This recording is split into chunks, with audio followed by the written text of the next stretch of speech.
Expert opinions are simply offered to help the finder of fact make informed conclusions about the implications and significance of the known facts. And those known facts are, first, the car was still running, and to Brelo's observation, the occupants were still moving. Until then, over 22 miles of driveways, sidewalks, parking lots, streets, roads, and highways, Russell had shown no intention of giving up. He had just rammed car 238, but his car was not so tightly wedged against 238 or blocked by 217, Brelo's car, to keep him from continuing to use the car as a deadly weapon. The possibility that car 238 could have been pushed by the Malibu to pin Brelo to the ground was not imaginary.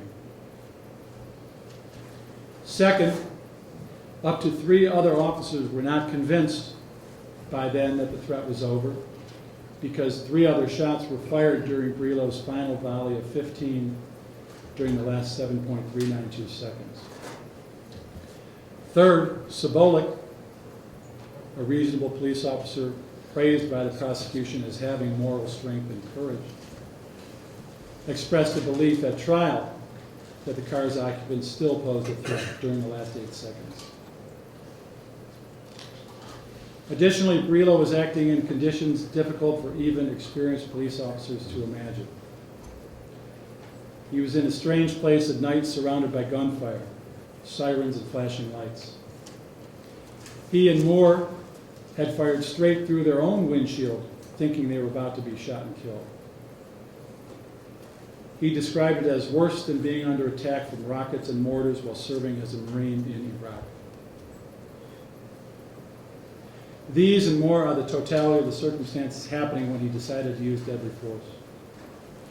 Brelo did not fire too quickly or at a person who was clearly unarmed or clearly unable to run him over.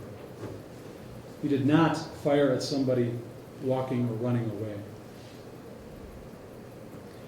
Finally, Brelo acted in slightly more than the time it takes for a pro golfer's tee shot to fall, and less time than it takes to read this sentence. 4 weeks was spent in trial examining those 7.392 seconds in every detail. An adversarial trial has proved over the centuries to be an effective way to find the truth. But if there is an ideal place to step into Brelo's shoes and view those less than 8 seconds and the 12 that came before them, the way he did on the night of the shooting, it is not the artificial environment of a courtroom. Still, that is what the law requires. So I reject the claim that 12 seconds after the shooting began, it was patently clear from the perspective of a reasonable police officer in Brelo's position that the threat had been stopped, and therefore find that Brelo's entire use of deadly force was a constitutionally reasonable response to an objectively reasonably perceived threat of great bodily harm from the occupants of the Malibu, Russell, and Williams. Having so found, in summary, I find that the state did not prove beyond a reasonable doubt that the defendant, Michael Brelo, knowingly caused the deaths of Timothy Russell and Malissa Williams, because the essential element of causation was not proved for both counts. I therefore find the defendant not guilty of counts 1 and 2 as indicted. The state did prove the lesser included offense of felonious assault on both counts by demonstrating beyond a reasonable doubt that the defendant knowingly caused serious physical harm to both victims.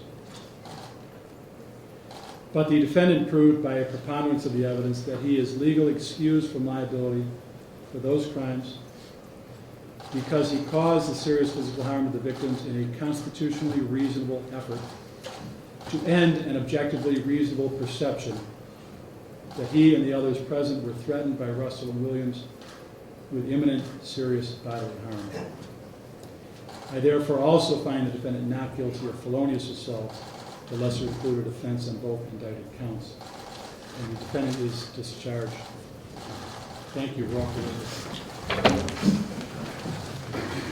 the- All right.